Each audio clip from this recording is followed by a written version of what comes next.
How do you know when you're a small farmer? When you step out your door and you got a planter in the way and you can't park your cars here. Hello from Delmarva. Welcome back to Shorebilly Farmer.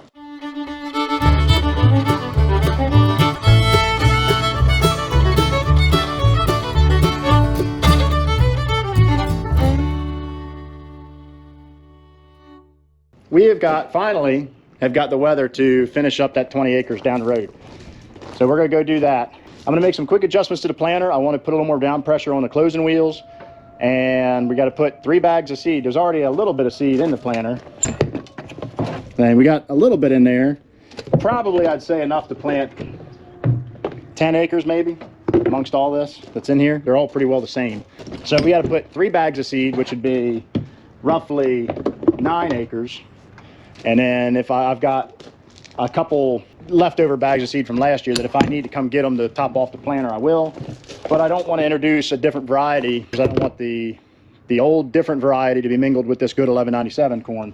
I want to plant as much of the 1197 out as I can before we have to mix. So pretty much when one of these hoppers runs out, I'll come get the bags of the other corn. And then I'll also annotate it and I'll know and keep an eye on yields in the fall as to what was planted where. Just makes it easier. So we are going to get that rolling. And today's the day that I'm going to explain a little bit about, 1, how planters work in general, and 2, how this planter works specifically. So it's a pretty neat design that Agco White uses over some of the other brands, you know, Case International, Kinsey, John Deere. They all kind of got their own little flair on things, but they tend to follow the same principles, whereas this is completely different. This uses positive pressure instead of vacuum pressure. We'll get into all that.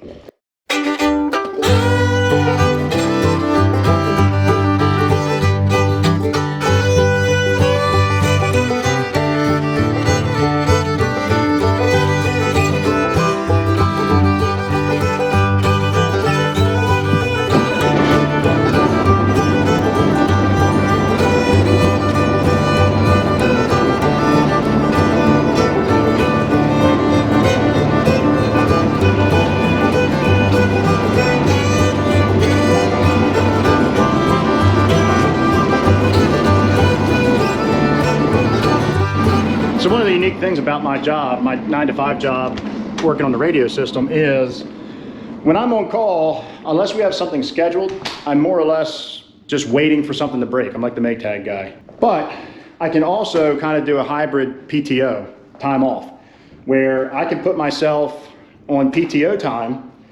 I don't have to necessarily be tied to the computer, even though I'm taking it with me, and I can go do what I need to do. Now, I don't get paid for that time. Again, I'm on paid time off. But if a case comes in, I can just switch right over to being back on the clock and take care of the case. But for me, being a small farmer, it is a very advantageous work environment. And my company's very flexible and allowing me to do this. All I gotta do is contact the supervisor and say, hey, I wanna take off, you know, the rest of the afternoon so I can go plant corn. I'm gonna take PTO. I have my laptop, my phone with me. If something breaks, I'm on it. And they're happy with that. This ain't half bad. I show up to the field, I get lunch delivered to me. Well, we had our first incident. Oh, boy. Somebody ran into me. Are you serious? Yep, coming down the road. You'll see his mirror. He was in such a damn hurry. I was pulling off right there in front of, you know, that big wide grass strip? Yeah. I had just pulled off in there and he couldn't wait. He floored it around me and boom, took his mirror off. What kind of a car was it? An old white work van. So, I mean, you can see where it hit. Look. Oh, well, yeah, but to yours it was. Oh, yeah, it didn't hurt. It didn't hurt this as long as he didn't run into any of this. That's why I just wanted to check, make sure he didn't smack this. But you can see right where it hit. Wow. But yeah, his mirror. When he did that? Huh? Were you swearing up and down when he did that?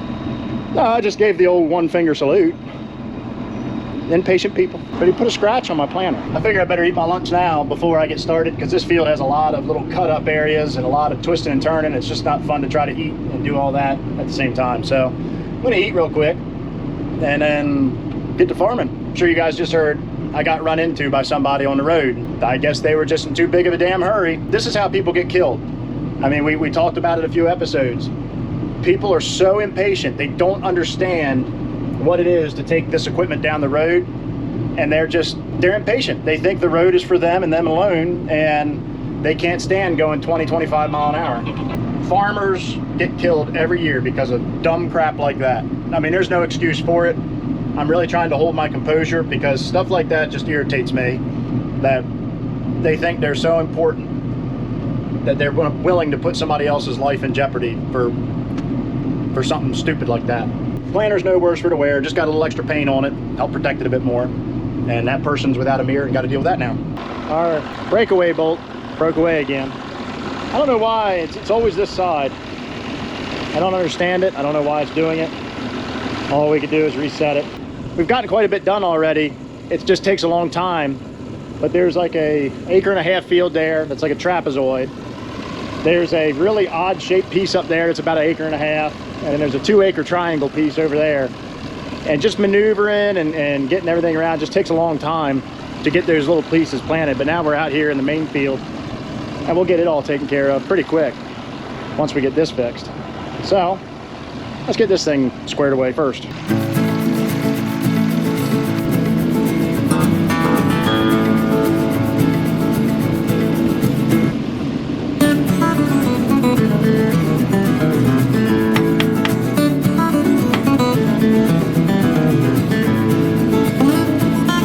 Okay, now that that's taken care of and I'm stopped, I might as well take some time and explain how this planter works.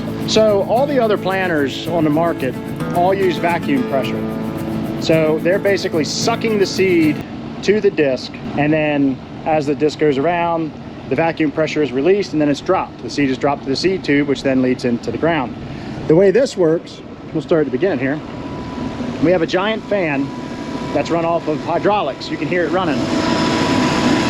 So it's sucking air in through here and running it down these charge pipes down to the planter. So that positive air pressure is going to every single row unit, comes down and comes into the seed chamber here. Now this disc, this seed plate as they're known, has tiny holes in it. See there and there? So that positive pressure is trying to find a way out. Like right now I can feel air coming out. So as this disc picks up the seed that comes out of the hopper, comes down to this chamber, and you can see it all sitting here. This disc is rotating in this direction like this. The seed falls into here, and then the positive pressure on the other side makes it stick in that hole. And as you can see, they're stuck because of the air pressure, the positive pressure on the inside is pushing it up against the hole, and then it goes all the way around like this. And then what happens is there's brushes in here that once the seed gets down to here, down to this point, the seed loses the air pressure. They're called cutoff brushes. Loses the air pressure, it can no longer hold, and the seed drops and drops down the tube. These blades here are called disc openers. They sit in a pattern like a V, similar to these trash whippers. So what happens is that makes a trench. This trench you see right here, and the seed tube goes down in between those two blades and basically lays the seed in the bottom of this trench. And then these two wheels back here, called closing wheels, they take the earth, they take the dirt and essentially push it back over top the trench. And that's how you get that. That is a roundabout way of how this planter works. It's pretty simple, really. So we have liquid fertilizer in these tanks. This pump system is all GPS controlled up there. We could run variable rate. We don't. We just don't have the technology to do it yet. We'd have to have GPS, prescription maps, and all that. Basically, these electric pumps are sucking the chemical out of the tanks, taking it back here to these floater balls, which these, when we're putting on nitrogen, we're putting the fertilizer on and moving, you'll see these balls rise up. That just lets us know we have flow.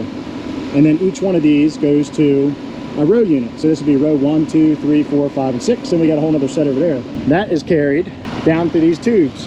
This little tube right here carries it down. There's a check valve, and then it goes in, and then you can see right here is another tube, and it just squirts out right on top of the seed. This is what you call in furrow fertilizer, where it literally puts the fertilizer right on the seed. Now we have to run a special kind of fertilizer, because if you run what would normally be run, like what we spray on or dribble on with the sprayer, it would burn the seed. It's too potent. This seed is a lot of micronutrients. It's carbon, manganese, sulfur, boron, and a little bit of nitrogen, not much, and some phosphorus. And the idea is to feed that plant as much micronutrients as it can to increase the germination, help heat the soil around it, help heat the seed, get it germinated fast and out of the ground. Because a corn plant needs very, very little nitrogen early on in its life. It really only starts to use a lot of nitrogen, a bulk of its nitrogen, like 80% of its nitrogen need comes after the plant is about head high. So there's no sense in putting all that nitrogen out here this early and then have it burn off before the plant even really needs it. And that's the idea behind pop-up or in-furrow fertilizer, is to feed it micronutrients, things it needs, and then give it its nitrogen later. So this here is what's known as the transmission. We have two of them on this planter. This one runs this 6 rows. This one runs this 6 rows. Uh-oh. Got a bulge in our tire here. I'll have to look at that. But the way this works, we can change sprockets. All these sprockets we can change out, and we change them, and what that does is it'll spin the plates, those seed plates, faster or slower, and that increases or decreases the population, which is the amount of plants we're planting per acre. Right now we're set up to plant 30,000 plants per acre because this is heavy, wet ground, and we need that 30,000 plants per acre, and we can sustain it. On our lighter, sandier ground, we plant 28,000, 29,000 plants per acre. It does make a difference in the available moisture in the ground. Let's see what else. That's really it. Okay, well, here's something.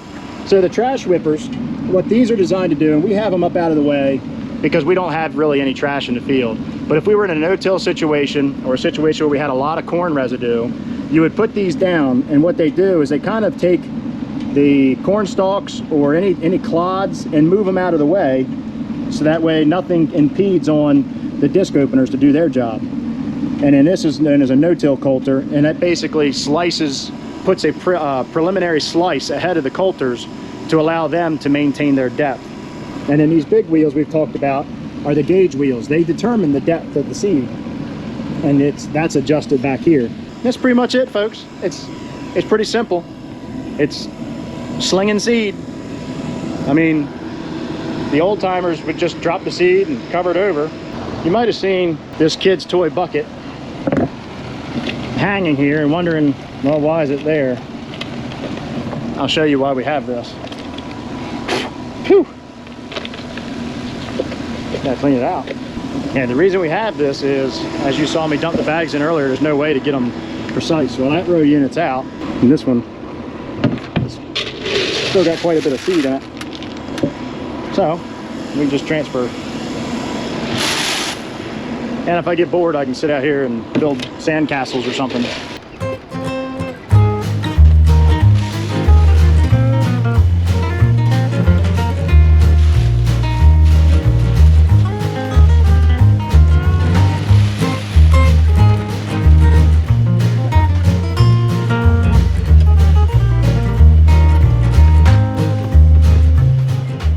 Since we're stopped too, now's a decent time to just check and see how we're doing.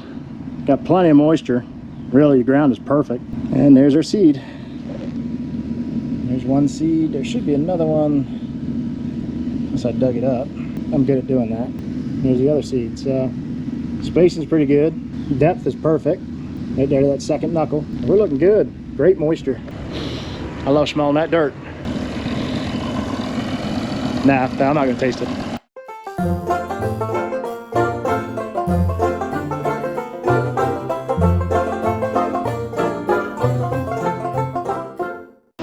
Well, you know, that guy from New York, he says you put seed in the ground, cover it over, and that's all there is to it. And he's a politician, he knows, of course he knows. They fix all of our problems.